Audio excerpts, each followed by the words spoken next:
continuar con nosotros y con este desarrollo de este espacio Despierta RD. Nos encanta poder recibir en esta oportunidad a un invitado, un plato fuerte, ¿verdad que sí, Canijero? Es nuestro buen amigo, el señor Max Puig, presidente del Partido Alianza por la Democracia, APD. Y qué bueno que está con nosotros en este lunes. Muy buenos días. Muy buenos días, muchísimas gracias por la invitación. Y aprovecho además de saludarlos a ustedes, a todas las personas que nos miran y nos escuchan en este momento. ¿Cómo ve el Partido Alianza por la Democracia, Max Puig, la situación del país? Una ponderación. Una ponderación, que no haga un esbozo de cómo marcha, porque el gobierno dice que marcha todo bien. Un análisis. Yo veo una situación compleja, difícil. En realidad no marcha todo bien. Yo, antes de venir al programa, revisaba la prensa del día y en uno de los diarios leía unas declaraciones del ministro de Hacienda diciendo que no va a haber dinero suficiente, diciendo que el alza del precio del petróleo va a aportar restricciones muy importantes al país y que muchos de los compromisos gubernamentales no podrán ser atendidos como había sido previsto. Es decir, de manera que ahí está, si se quiere, la confirmación oficial de algo que las personas están sintiendo, y es que se avecinan días difíciles, sobre todo con este tema del precio del petróleo. Ya la cotización del crudo está por encima, en los diferentes tipos de petróleo, por encima de los $70 el barril.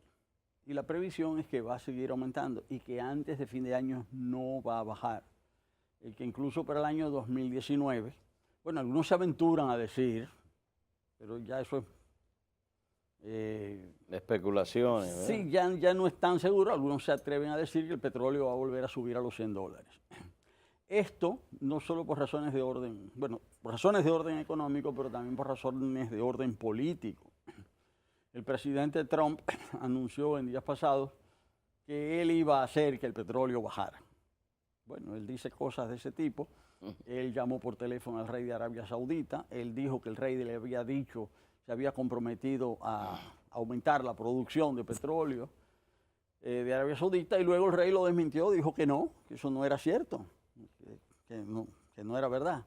Pero además de esto, toda una serie de otras situaciones internacionales, las presiones sobre Irán, la caída de la producción venezolana, en fin, el petróleo aparentemente va a seguir subiendo de precio. Y eso le va a traer problemas muy serios a la economía dominicana. Hasta ahora, las dificultades económicas en el país se han podido sobrellevar sobre la base del endeudamiento externo. Nosotros estamos en una decisión que los economistas llaman de déficit crónico. Hace más de 10 años que el presupuesto nacional es equilibrado sobre la base de un endeudamiento registrado en el presupuesto, y ese endeudamiento desde hace 10 años oscila alrededor de los $2.000 millones cada año. En días pasados, la semana pasada, cuando se anunció que el gobierno acababa de emitir bonos por $1.300 millones, desde el gobierno se justificó esto diciendo, está en el presupuesto. Sí, claro, está en el presupuesto, pero nos seguimos endeudando y cada vez el peso de ese endeudamiento va a tener efectos cada vez más graves e importantes sobre la economía nacional. Ahí hay un problema de fondo grave, pero hay un tema social en el país. Ahí va justamente, don Max, sí. Por el tema de que usted es político y sociólogo. Vemos cómo la sociedad dominicana ha quedado prácticamente anestesiada ante tantas situaciones que vemos diariamente: la alza de los combustibles, la comida cada día más cara, los sueldos iguales, la delincuencia, la impunidad. Y vemos una sociedad que se ha quedado aquietada, tranquila. ¿Es una calma aparente o hay un desenlace que pudiéramos nosotros tener al lastre de años? Esta es una buena pregunta. Porque el pueblo dominicano, lamentablemente, es un pueblo Contrario a lo que uno pudiese pensar, es un pueblo muy violento. Sí. Contrario a lo que uno pudiese creer. Pero es violento en lo individual, no es violento en lo colectivo. En lo individual nosotros tenemos de las peores tasas del mundo, en términos de feminicidio, o sea, una situación muy grave. El país vecino, Haití, tiene una tasa de criminalidad mucho más baja que la República Dominicana, mucho más baja. Entonces, ¿qué pasa? Quiere decir que hay controles sociales que han desaparecido en la República Dominicana, que se han disparado y que se le ha dado, las personas le han dado rienda suelta a determinados instintos. Es decir, porque la sociedad, ¿qué es? Sino el control de los instintos, es decir, la regulación, que todos nos mantengamos dentro de ciertos cauces. Parece que muchos de esos controles se han disparado y entonces tenemos una sociedad en ese sentido donde no solo la criminalidad, sino formas aberrantes de criminalidad se han estado manifestando. Es decir, toda una serie de situaciones que tienen que ver, ¿por qué tenemos la más alta tasa de embarazos de adolescentes aquí? ¿Por qué estamos peor en eso que el resto de los países? Eso hay que pensarlo, hay que analizarlo. ¿Por qué estamos peor en feminicidios? ¿Por qué estamos peor en incesto? ¿Por qué estamos peor en esas situaciones? Sin embargo, en lo colectivo no hay esa misma acción. En días pasados, el gobierno haitiano, bajo presión del Fondo Monetario Internacional, subió de golpe el precio de los combustibles. Pero al subirlos de golpe, aún con el precio alto, la gasolina en Haití está mucho más baja que en la República Dominicana. Y aquí nadie protesta. Exacto. Pero usted cree... O sea, yo no digo que hay que protestar como en Haití. Usted hace una similitud de lo que es la parte colectiva, de cómo los ciudadanos haitianos saquearon supermercados, comercios, se tiraron a la calle, quemaron goma, quemaron vehículos, quemaron edificios, una protesta colectiva. ¿Usted ve alguna amenaza en la República Dominicana que pueda ocurrir por la insatisfacción social, que eso puede ocurrir en la República Dominicana? No la veo a corto plazo, precisamente por lo que digo. La violencia en el país se está manifestando a nivel individual. Los hombres matan a las mujeres, más que en cualquier otro país del mundo, aquí. Es violencia. Sin embargo, ese mismo hombre que asesina a su pareja no sale a protestar, o sea, por intereses colectivos. Él individualmente se siente herido, yo digo patológicamente herido, es decir, porque no hay nada justifica. No hay nada justifica, ¿verdad?, quitarle la vida a otro ser humano, pero esa persona, bueno, pues dentro de su visión deformada, ¿verdad?, decide que él tiene que hacer justicia, él mata a su pareja, incluso mata a los hijos de la pareja, en fin. Ahora, pero ese mismo hombre, o sea, que es un león, ¿verdad? Que es un león, ¿verdad? Que acaba, que destruye, que destroza, que no tiene miramientos. Sin embargo, es un cachorrito tranquilo, es decir, a la hora de él luchar por reivindicaciones colectivas. A eso es a lo que yo me estoy refiriendo. Yo no estoy justificando tampoco la forma que han asumido las protestas en Haití, pero sí estoy planteando que allí hubo una protesta colectiva. Reivindico lo positivo de la protesta, no reivindico lo negativo, Max, de esa forma. Sí, a nivel político, hay quienes piensan que parece ser que el Partido de la Liberación Dominicana, a pesar de que sus dos líderes están en una discrepancia política por la ley de partidos y todo indica que es por la candidatura presidencial del 2020, pero todos están haciendo campaña. Los opositores no están haciendo campaña electoral. Que pudiéramos tener a un Partido de la Liberación Dominicana hasta el 2044. ¿Cómo lo ve usted y su partido de la oposición? ¿Que pudieran ser derrotados en el 20 o usted cree que realmente no existe una figura opositora que pueda enfrentar en el 2020 al PLD? Sí. Bueno, en primer lugar tenemos una situación nueva que no se había presentado hasta ahora en toda la historia de los gobiernos PLDistas. decir, ahora hay una situación muy particular, que es la que permite que nos hagamos estas preguntas, porque estas preguntas no nos las hubiéramos hecho hace algunos años, es ahora que nos estamos planteando esto. Y nos estamos planteando esto por el contexto que yo refería, una situación de crisis económica, endeudamiento creciente, limitación de los recursos públicos, situación de deterioro social grave y también una pérdida de legitimidad del gobierno. Es decir, se ha perdido en grandes franjas, en una parte importante de la población, es decir, la confianza en el gobierno, producto de que se han hecho mucho más evidentes prácticas que eran conocidas en cierta medida, pero han brotado a la salud pública, a la opinión pública, a lo público. Me refiero al tema de la corrupción. Sí, siempre ha habido corrupción. Lo único que está alcanzado, volúmenes tales, ¿verdad? Unas dimensiones tales que han hecho que todo esto salga por doquier. Y vinculados a figuras del gobierno. Sí, entonces eso hay una pérdida de legitimidad. Ese es el contexto general, ese es el telón de fondo. Entonces es dentro de ese telón de fondo que hay que analizar la pregunta. Nosotros tenemos un sistema político muy particular en el país. Bueno, siempre cada país tiene sus especificidades. Nosotros tenemos una democracia que en sus prácticas se parece no a la democracia suiza, ni a la democracia costarricense o uruguaya. O sea, nuestras raíces políticas no vienen de ninguno de esos tres países.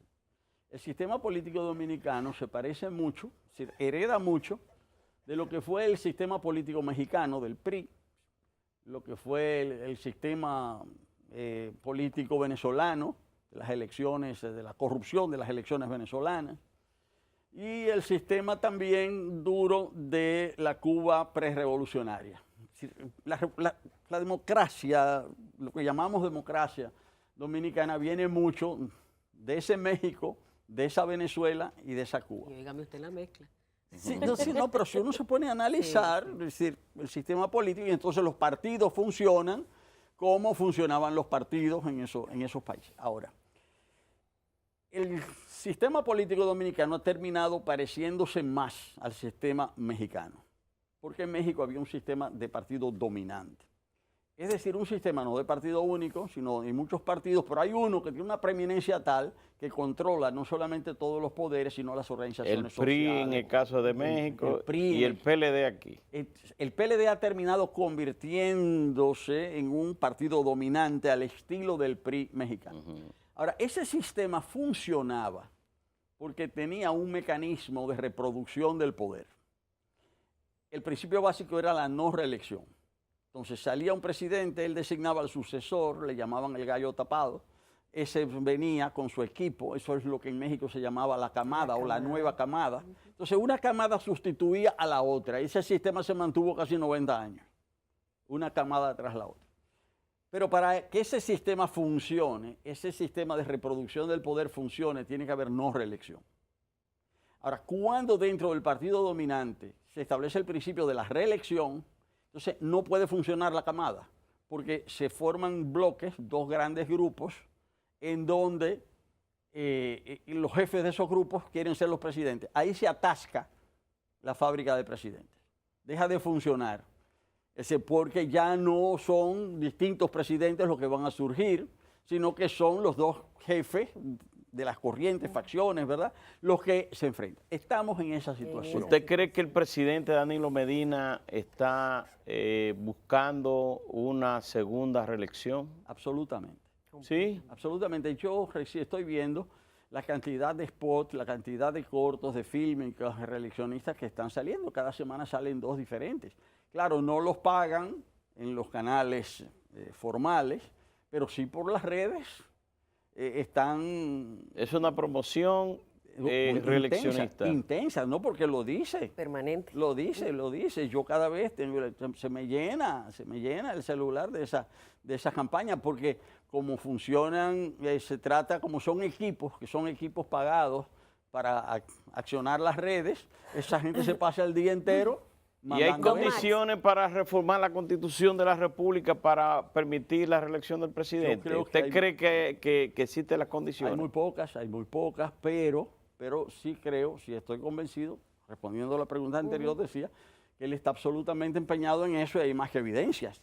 ¿Y O sea, qué hacer, don Max, desde la posición suya y del Partido Alianza por la Democracia? ¿Cuál es la misión, visión y cuáles son las acciones que va a tomar el partido en función de esta realidad que estamos viviendo? Sí, claro. Bueno, yo quisiera señalar las diferencias que se dan entre lo que fue el primer gobierno y el actual segundo mandato del presidente Medina. Porque en el primer gobierno del presidente Medina él prácticamente no tuvo oposición. O tuvo una oposición muy condescendiente.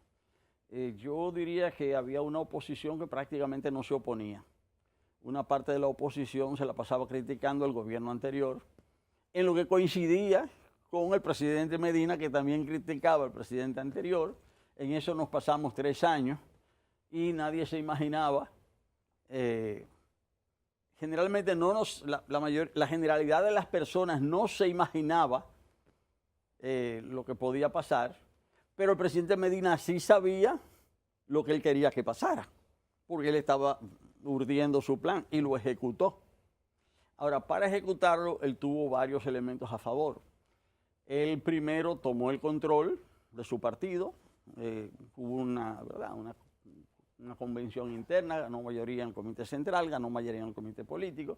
Como es un partido vertical, convocó un día en Juan Dolio al comité político, ahí se decidió que había que modificar la Constitución, y para modificar la Constitución se hizo lo mismo que se hizo para tomar el control del comité central, que fue utilizar los recursos, el dinero. Ese dinero era de procedencia extranjera, venía en gran medida de las comisiones de Odebrecht, como se ha demostrado ahora, en estos días con las evidencias recogidas a nivel oficial por la diputada Raful, que ya han evidenciado que lo que era un secreto a voces se ha confirmado. Es decir, que los recursos del Estado y los recursos de una empresa extranjera sirvieron al propósito de modificar la Constitución e imponer la reelección. Entonces eso se pudo hacer. Yo pienso que el propósito es el mismo, pero ahora va a ser más difícil hacerlo. ¿Por qué? Primero, por la deslegitimación del gobierno. Las elecciones del 2016 fueron muy accidentadas. Me enteré ahora que de los $1.000 millones que se le debían a la empresa de los escáneres, el gobierno acaba de pagar 500 en estos días. Ahora no lo he visto en la Pero prensa. no salió en la prensa. No ha salido, pero me enteré que sí. O sea, pero lo pagó la Junta Central Electoral, el gobierno. El gobierno. La Junta no tiene con qué pagarlo, o sea, Okay. no tiene esa asignación. Pero eso es una primicia que usted acaba de dar aquí en Despierta RD. bueno, o sea, pues, que el gobierno ha pagado 500 millones de pesos de dólares dólares. a la empresa que vendió los escáneres y que la Junta decía que no había que pagarlo. Exactamente. Y lo pagó. Bueno, el gobierno pagó $500 millones en estos días. Entonces, quiero decir, pero me he referido a ese tema para referirme al carácter irregular de esas elecciones, todo lo que salió a relucir allí. Esos escáneres no sirvieron para nada y no sirven para nada. Ni sirvieron ni van a servir. O sea, hay que votarlos, pero los están pagando. Ahora, eso que sucedió a raíz de las elecciones evidenció que el sistema electoral dominicano no ofrecía verdaderas garantías. Y eso el conjunto de partidos de la oposición se lo plantearon una semana antes de las elecciones del 15 de mayo de 2016 al presidente Pastrana, que encabezaba la misión de observadores internacionales de la Organización de Estados Americanos. Y la recomendación que da esa comisión es que se hicieran reformas de fondo a nivel del sistema electoral. No se han hecho. Esa fue la recomendación hace 2 años de Pastrana y la OEA, que se hicieran, pero no se han hecho. Claro, no se han hecho porque eso es un elemento clave para la reproducción del poder en el país. Es decir, que se hagan elecciones sin garantías. Ahora, al mismo tiempo que la oposición, por primera vez, a pesar de sus diferencias filosóficas, programáticas. A pesar de eso, se ha mantenido unida en la demanda de que se establezca un régimen electoral basado en elecciones libres, justas y democráticas. ¿Y van a continuar unidas hasta el 2020 electoralmente? Seguimos luchando por ese propósito. A veces surge una que otra divergencia, lo que es natural, ¿verdad? Pero se está en eso, pero esa es una cosa. Pero el otro aspecto es que en estos 2 años han sido los años del destape de la corrupción. Eso no pasó en los primeros 4 años. Es decir, en esos primeros 4 años el presidente aparecía como un santo varón, ahora no. Ahora se aparece en el centro directamente vinculado, relacionado con todos estos casos de corrupción. Con esas evidencias de uso de recursos públicos para financiar la campaña reeleccionista del presidente, por menos que eso hubiese renunciado un presidente en cualquier otro país del mundo, en cualquier parte. Entonces, eso es pérdida de legitimidad, pérdida de reconocimiento. Y ahí es donde entran ustedes. Entonces, justamente, en ese contexto, con crisis y dificultades económicas, sociales, deslegitimación, pruebas de corrupción, ahí es donde interviene la oposición. Y ahí es donde también el asunto depende ya no solo del gobierno, sino depende de nosotros, de la oposición. Exacto. Usted forma parte, de acuerdo a lo que dice Minú Tavares Mirabal, sentada ahí donde usted está, decía que forman una tercera fuerza para las elecciones del 2020, en lo que estaba Opción Democrática, estaba usted, el Partido Humanista Dominicano, mencionó el Partido Revolucionario Socialdemócrata y otros. O sea, que ustedes están formando un bloque, un tercer bloque opositor. Bueno, ese es un deseo, ese es un propósito. La Alianza por la Democracia no está en ningún bloque particular. Claro, pero hay muchas reuniones de todo tipo. Es decir, la Alianza por la Democracia se reúne con esas fuerzas políticas, se reúne con el Partido Reformista, con el PRM, con el Frente Amplio, en fin, con el conjunto de fuerzas de la oposición, pero no se ha concretado ninguna tercera vía. Lo que la Alianza por la Democracia está planteando es una línea general para la oposición. Nosotros tenemos, cual que sea el partido, tenemos que hacer una oposición firme e inteligente. Cuando digo firme, es que la oposición no puede aparecer como una oposición condescendiente, como una oposición que le quiere resolver Es una oposición radical. No necesariamente, bueno, radical en el sentido de José Martí, de ir a la raíz de los problemas, pero no radical en el sentido que mucha gente entiende y manifestar las posibles soluciones, don Max, porque la gente está cansada de oír solamente exacto, cuando digo firme, la teoría. Cuando digo firme es porque tiene que haber, tenemos que tratar, el gobierno que resuelva sus problemas. Exactamente. La oposición que proponga soluciones a los problemas del pueblo dominicano. Max. Y en ese sentido es que tiene que ser la firmeza, no puede aparecer de que estamos en medias tintas, de que siempre queremos buscarle un bajadero al gobierno. Tiene que estar claro cuál es nuestro rol. Ahí es donde la oposición no puede dejarse confundir y tiene que hacerlo de modo inteligente. No puede hacerlo así, de mala manera. Brevemente, ¿usted aspira a la presidencia de la República para el 2020? Yo, como todo dirigente político, aspiro a ocupar las más altas funciones públicas. Yo también quisiera ser presidente de la República, no por un deseo personal, sino para que las ideas que yo estoy sustentando, es decir, poder impulsar su ejecución. Ahora, el tema de ser candidato o el tema de ser presidente no depende de los deseos de nadie. En este caso, ni de los míos, ni de los miembros de mi partido, ni de ninguna otra persona. Depende de un conjunto de circunstancias. Si yo tuviera que ser candidato, pues lo fuera y asumiría mi responsabilidad. Pero todavía eso no se ha planteado. Bueno, Max, muchísimas gracias por aceptar nuestra invitación en el día de hoy. Fue la entrevista de Max Puig, quien es el presidente del partido Alianza por la Democracia.